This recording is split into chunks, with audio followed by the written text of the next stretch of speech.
So with Keir Starmer, he's desperately trying to, as you say, fight and now save his image. He's trying to brand himself as the Prime Minister for working class Britons. He was speaking in Hertfordshire and he rejected the idea that Britain offers equal opportunity, calling it nonsense. He says that I'm in the cabinet as Prime Minister having come from a working class background, but that's the exception, not the rule. Is this kind of some PR spin from Starmer? Oh, certainly. I think the only person who's ever gotten away with calling themselves a working class man was Jimmy Barnes.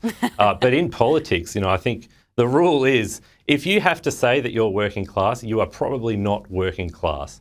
And because they don't really get it, the Labor Party for decades have been so removed from their, what was their historic working class background.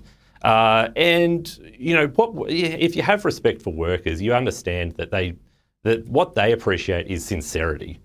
They appreciate politicians who are genuine. Nigel Farage doesn't talk about being authenticity. Nigel Farage doesn't talk about being from the working class. Donald Trump certainly doesn't talk about being a working class man.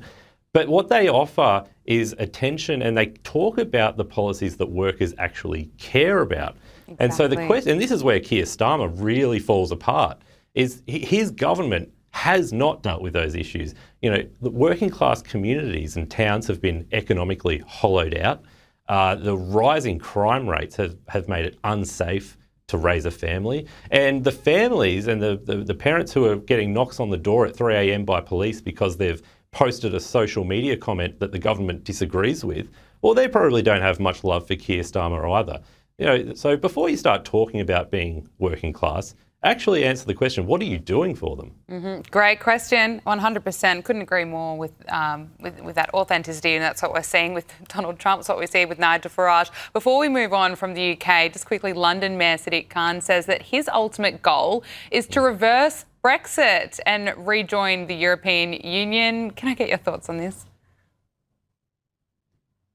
It's the height of absurdity. And it just goes to the heart of this division, the problem in the political class in Britain, where you have Lord Mayors and parts of the major political parties and entire political parties, such as the Liberal Democrats or the Scottish National Party, who are still committed to this idea of the European project. We're coming up on 10 years since the Brexit referendum.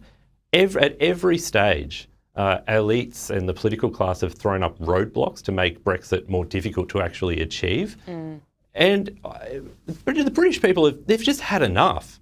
They want their voice to be respected. They want the agenda for the British people to be put forward by their politicians. And this is really, why Nigel Farage and Reform are set to take government at the next election, because they're presenting a vision that is actually respecting what the community and the British people want.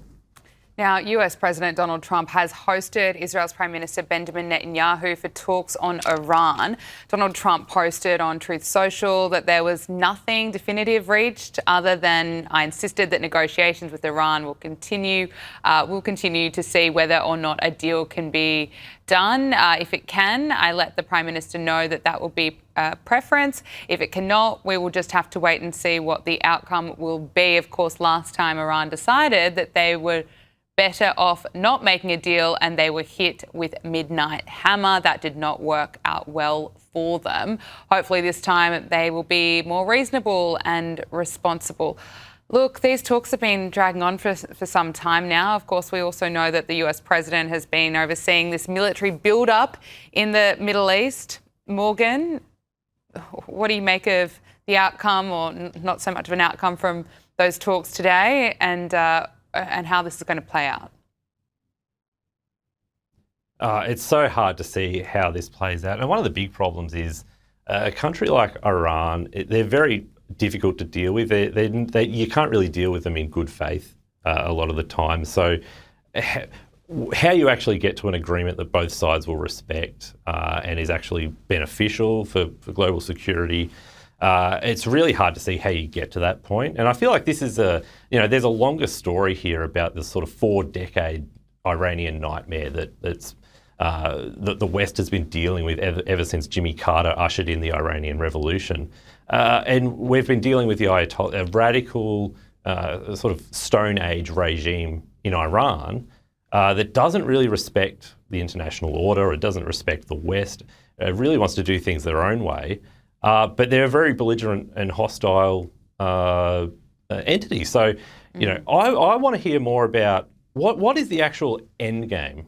What are we actually trying to get to? What is the goal when we're dealing with Iran? Is the restoring the Shah a part of that conversation? Is there some other plan that we're hoping to get towards?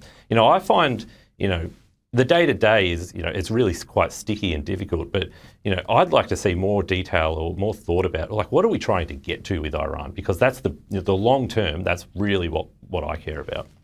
Well, look, we are hearing more about the execution of anti-regime protesters inside Iran. The New York Post is reporting that thugs are executing anti-regime protesters, even murdering wounded demonstrators lying inside hospital beds. They're also seeing, of course, more horrifying footage that's being shared from the brutal crackdown earlier this year. And, of course, many inside Iran, many people left in the aftermath of this government crackdown are still kind of waiting for America to get involved, Morgan. Yeah, it's a great point. And it really does speak to the desperation of the Iranian regime, a regime which is stable and confident about its place. They don't go through hospitals and shoot protesters lying on beds. It's clearly, this is like a wounded dog up against the wall lashing out. And the question is, yeah, exactly, what is the appropriate time for the US or the West to step in? And I bring it back to what I said before, which is, okay, then when we make that decision about when we step in, what happens next? What's the goal for stepping in? And that's, I think that should be the first question we actually ask when we're dealing with situations like this. I haven't heard much about it, and I really hope that there are some smart people in Washington talking about it. I hope so too. Morgan Begg, Director of Research at the Institute of Public Affairs, thank you so much for joining us. Thank you.